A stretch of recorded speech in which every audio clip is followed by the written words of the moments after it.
pela Globo, você já percebeu que tá chegando em novembro, a gente já chegou em novembro, estamos chegando na metade de novembro. Não ocorreu um único escândalo divulgado pela Globo. A Rede Globo, com todo o seu aparato, toda a sua penetração, com todas as suas fontes, não conseguiu revelar um único escândalo para o Brasil. Não é possível. Não é possível que um governo como Lula não tenha tido um escândalo, porque tiveram vários.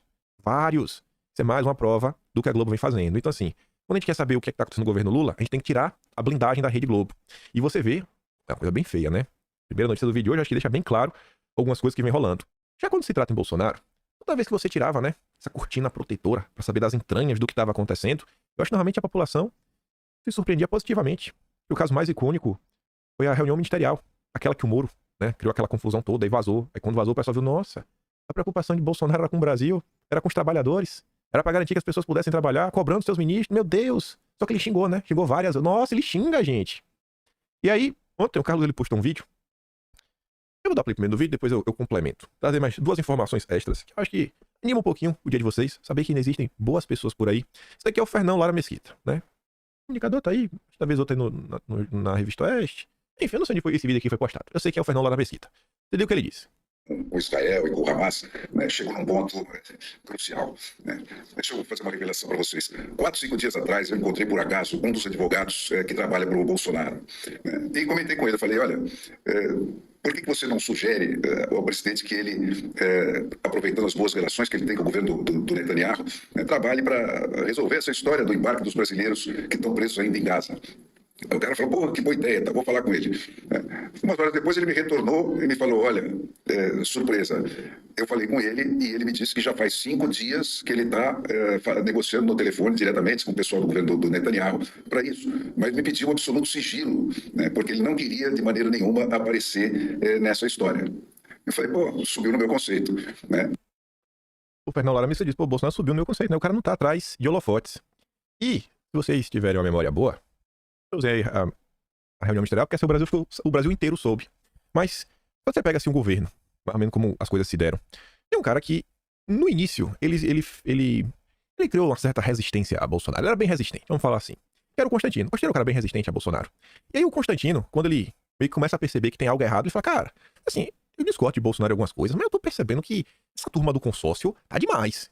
Tá demais. E ele começa assim a olhar, e ele começa a, né, se aproximar um pouco mais do bolsonarismo e tudo mais, o Constantino. E aí, quando ele percebe que ele fala, cara, eu acho que eu julguei mal o Jair. Aí, quando ele começa essa mudança, eu lembro que o Constantino ele foi em alguns programas. Eu acho isso bacana quando o cara dá o relato. Quando o cara fala, cara, eu mudei minha visão sobre o cara. E aí o Constantino falava o seguinte, eu via muita gente, ele falava mais assim, não, eu via muita gente na rede social, defendendo Bolsonaro, isso, aquilo, outro, mas às vezes você não leva muito a sério, você fala, é torcedor, né? É torcedor, eu não vou prestar atenção nos torcedores. Só que o Constantino contava que ele tinha contato, tinha acesso a algumas pessoas que faziam parte lá da equipe econômica do governo, né? Lá do Guedes, etc, tudo mais. E aí o Constantino falou que assim, que ele às vezes se encontrava com uma pessoa, se encontrava com outra, acho que não sei se ele relatou o próprio Guedes. E ele falou, cara, as pessoas me contavam assim, histórias de Bolsonaro, que eu falei, não é possível. Aí o cara falou assim, pô, Bolsonaro fez isso. Eu falei, meu Deus, Bolsonaro subiu no meu conceito. E aí o Constantino falou que essas percepções de coisas que aconteciam quando ninguém via, fez ele dar aquele estado, falou, cara, eu tava sendo talvez um pouco injusto com o Jair. E aí, isso aí foi, sei lá, até mais ou menos metade do ano de 2019, quando a gente tinha uma certa resistência. Depois mudou bastante. Então você vê assim, as pessoas que estão no redor acabam percebendo só, cara, olha a diferença. O cara não só tá tentando passar uma imagem para as pessoas, até quando as pessoas não estão vendo, ele tá trabalhando. Eu sei de uma história também que pra falar, não entender de Bolsonaro, histórias que nunca vieram a público. Ano passado, certa vez, teve um senador que protocolou um projeto de lei, que esse projeto de lei meio que iria criar uma espécie de sindicato de, sei lá, influenciadores digitais, etc, tudo mais. E qual era o problema desse projeto de lei? Esse projeto de lei, na época, ele dizia que, sei lá, essas pessoas, influenciadores, eles não poderiam fazer nenhum tipo de perseguição, isso, aquilo, outro, blá, blá, blá, por questões políticas, por questões ligadas a gênero, a isso, aquilo, outro, blá, blá, blá, blá, blá, blá, blá. Só que aqui entra o ponto. Quem é e quem não é um influenciador? Será que uma pessoa com 1000 seguidores nas redes sociais é um influenciador? Então você criava uma série de regras, de proibições.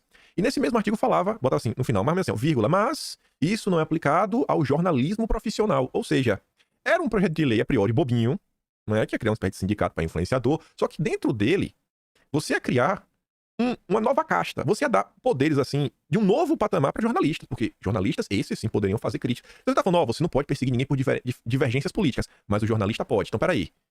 Tava se criando uma lei bonitinha pra taxar qualquer pessoa na internet com mais de 1000 seguidores como um influenciador que tá perseguindo alguém e você sofreu algum tipo de punição. Soube, com a mais pura convicção, uma coisa que avisaram Bolsonaro. Se eu não me engano, foi em torno, assim, de, sei lá, 5 horas da manhã de um sábado, Bolsonaro respondeu ainda às 6 da manhã, desse mesmo sábado, falou pra pessoa, cara, é absurdo isso daí, eu vou trabalhar, preciso sair de pauta. E quando foi terça-feira, esse projeto de lei saiu de pauta. Dou esse relato pra vocês também. Vocês podem acreditar ou não. Ninguém soube. Ninguém soube. Bolsonaro nunca publicizou isso. Eu já ouvi, de ver assim, falar, cara, de conversa tudo aqui, ó. Olha o que aconteceu. Digo pra vocês. Esse é o Jair quando ninguém tá observando. É o Jair por detrás das câmeras. Como é que eu não defendo esse cara? E pode ver, toda vez aparece alguém com alguma história do que o Jair fez, pá, e ninguém soube, e a pessoa às vezes quer contar.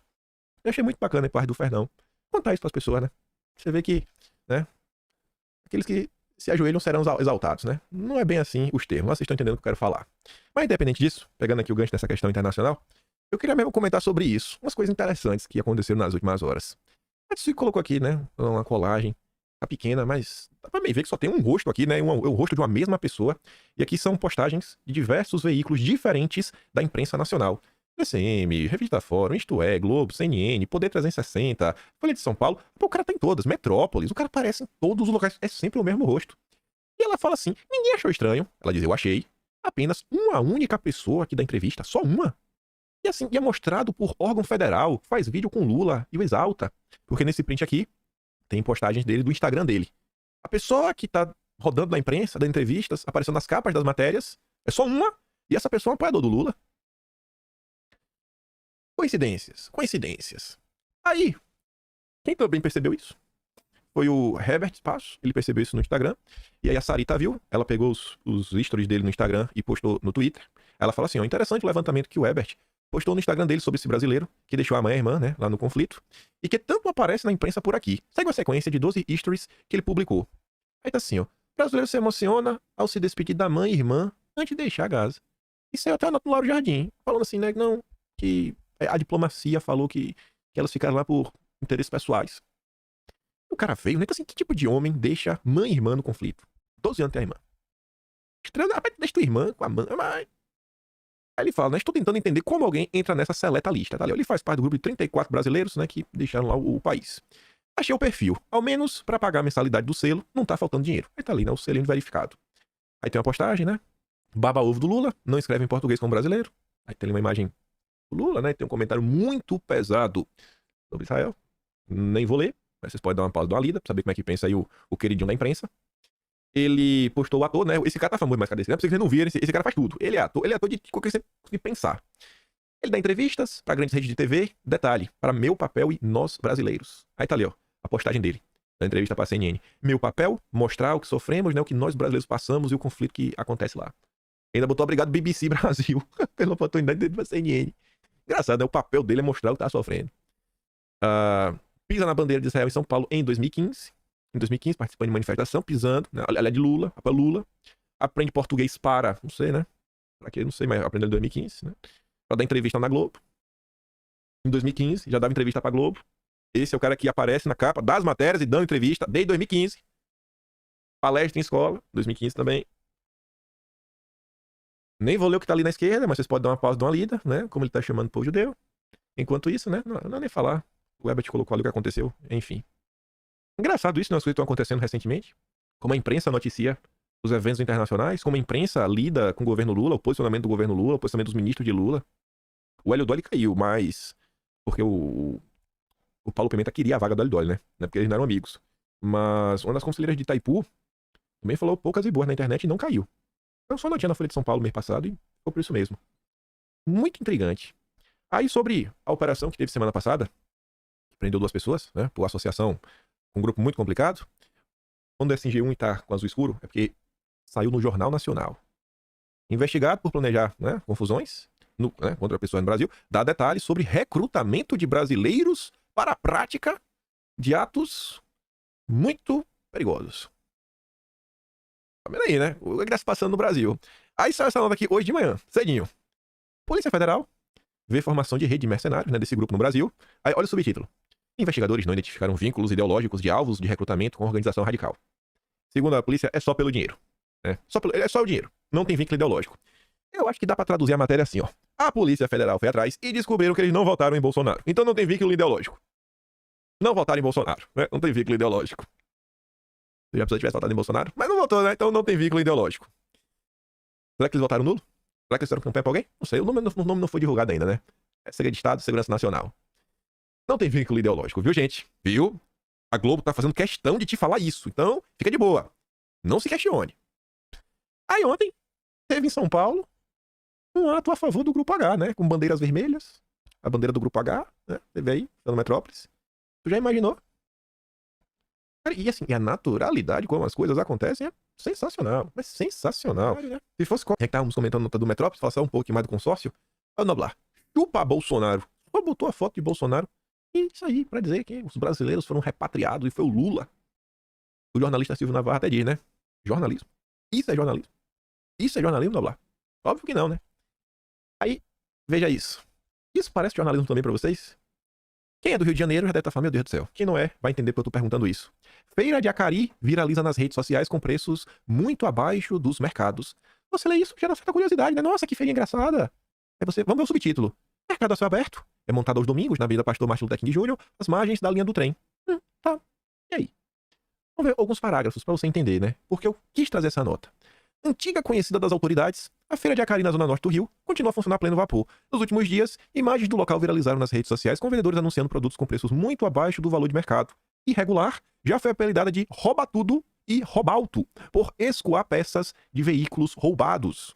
O mercado a céu aberto é montado aos domingos, na Avenida Pastor Luther King Jr., às margens da linha do trem.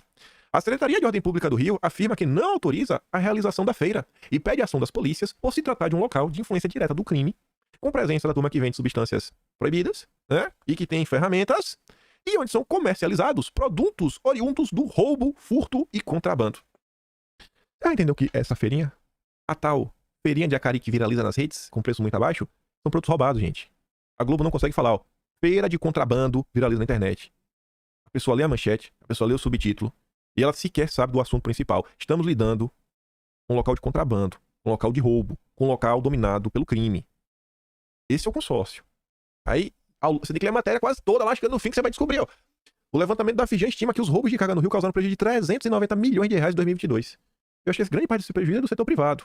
Pessoas que produzem, tentam gerar empregos. Um país desse, né? Você vê uma nota como essa, você acha que a Globo vai contar quem foi visitar o Ministério da Justiça e Segurança Pública, postando notas assim? Esse é o consórcio. Aí, padrão Rede Globo de qualidade, revista Fórum. Ana Hickman teve um problema aí, né, com o marido dela.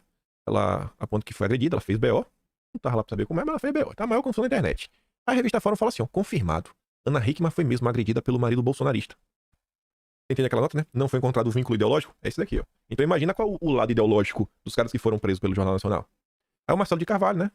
O sócio aí da Rede TV, disse: esse é o lixo que se transformou o jornalismo do Brasil. O que importa não é divulgar o lamentável episódio, mas afirmar que o marido era bolsonarista, como se houvesse, né? E eles sabem que não há algum tipo de conexão. Se por hipótese o marido fosse esquerdista, seria apenas marido, o que evidentemente é a maneira limpa de se dar a desagradável notícia. Aí no vídeo ontem a gente comentou sobre a Globo, muito preocupada com a ferramenta de checagem do Twitter, a notas de comunidade, e pra minha surpresa, a Globo não tomou uma checada, no meio da cara, no meio da lata. Checagem coletiva no antigo Twitter permite uso político e desafio a TSE. A Globo tomou uma checada, né? Pra desmentir. Somente notas avaliadas como úteis por pessoas com perspectivas diversas aparecem nos posts. O programa se pauta pela transparência. Todas as colaborações são publicadas diariamente. E o algoritmo de avaliação pode ser inspecionado por qualquer pessoa. E aí a pessoa deixa 3 links sobre o Twitter explicando o funcionamento das notas de comunidade. E o 4º link, inclusive, escancara uma fake news grotesca que tá na matéria, onde a Globo pega supostos especialistas, que você vê quão despreparados eles são, pra falar que eles estão preocupados com o algoritmo. Nossa, o algoritmo! Ele é muito mau, ele é muito malvado! E o 4º link é um site chamado GitHub. Talvez muitas pessoas não conheçam, mas eu tenho certeza que tem alguém assistindo que conhece o GitHub. O GitHub talvez seja o maior fórum de compartilhamento de algoritmos. O algoritmo está disponível para você analisá-lo no GitHub.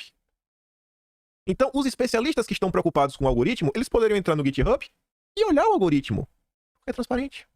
Olha só como são as coisas. Você consegue ver, assim, o nível de fake news da Rede Globo, eles trazem até especialistas para reforçar a mentira que eles contam. Não tem nada que atrapalhe mais o país do que a Globo. É prejudicial. Desligue a TV. Você vai no lugar, tá com a Globo, peça pra trocar. Fala assim, cara, você podia pra mim desligar só enquanto eu tô aqui, bota outro canal. Globo não. Fale para as pessoas, desligue a TV. Isso está destruindo o Brasil. É só mentiras. E aí, uma nota que a gente comentou ontem também. Saiu no jornal impresso. Invasões do MST são instrumentos legítimos de pressão. Página 7 do caderno de política do Globo. Dá pra vocês? Óbvio que não.